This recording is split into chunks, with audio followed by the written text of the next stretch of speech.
ഫെലിസ്ത്യരെ ജയിച്ച ശിംശോൻ അതിനുശേഷം ദാഹം കൊണ്ട് നിലവിളിച്ചു. ഞാൻ ദാഹം കൊണ്ട് മരിച്ച് ഫെലിസ്ത്യരുടെ കയ്യാൽ വീഴുമോ എന്ന് നിലവിളിച്ച് പറഞ്ഞപ്പോൾ ദൈവം ലേഹിയിൽ ഒരു കുഴി പിളരുമാറാക്കി. അതിൽ നിന്ന് വെള്ളം പുറപ്പെട്ടു. അവൻ കുടിച്ച് ചൈതന്യം പ്രാപിച്ച് വീണ്ടും ജീവിച്ചു.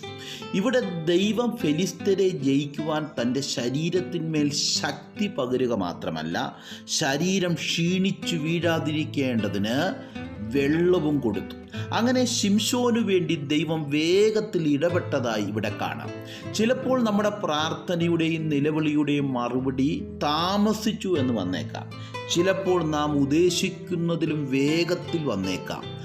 നമുക്ക് താമസമെന്നും നേരത്തെ എന്നും തോന്നിയാലും ദൈവത്തിന് അതെല്ലാം തക്ക സമയമാണ്.